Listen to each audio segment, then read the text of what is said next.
ఇక ప్రభుత్వ పాఠశాలల్లో మధ్యాహ్న భోజనం వండుతోన్న వేలాది మంది అక్క చెల్లెమ్మల జీవితాలతో చంద్రబాబు ప్రభుత్వం చెలగాటం ఆడుతోంది అన్నారు వైఎస్ఆర్సీపీ అధినేత YS Jaganmohan Reddy. Smart kitchen పేరుతో పార్టీ అనుచరుల పొట్టలు నింపుతూ దాదాపు 85,000 మంది మహిళలను రోడ్డున పడేసే కుట్ర జరుగుతోందని ఆరోపించారు.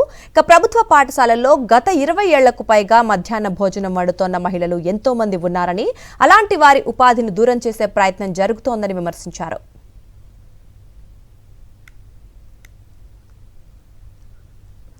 ఇక మధ్యాహ్న భోజన కార్మికులకు గత 2 నెలలుగా జీతాలు కూడా చెల్లించడం లేదు అన్నారు వైఎస్ జగన్. వైఎస్ఆర్సీపీ ప్రభుత్వం అధికారంలోకి వచ్చిన వెంటనే వారి గౌరవ వేతనాన్ని 1000 నుంచి 3000కు పెంచామని గుర్తు చేశారు.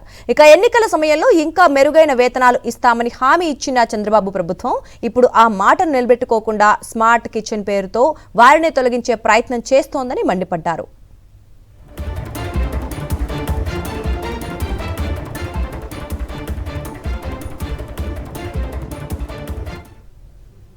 ఇక మధ్యాహ్న భోజన కార్మికుల తరఫున వైఎస్ఆర్సీపీ పోరాడుతుందని, వారికి అండగా నిలుస్తుందని వైఎస్ జగన్ హామీ ఇచ్చారు.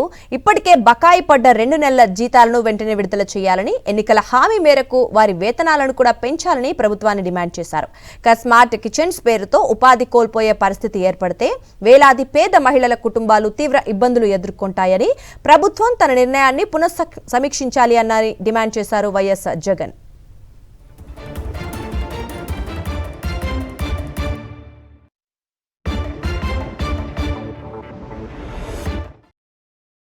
మరిన్ని అప్డేట్స్ కోసం ఛానల్ ను సబ్స్క్రైబ్ చేయండి. నోటిఫికేషన్స్ కోసం బెల్ ఐకాన్ పై క్లిక్ చేయండి.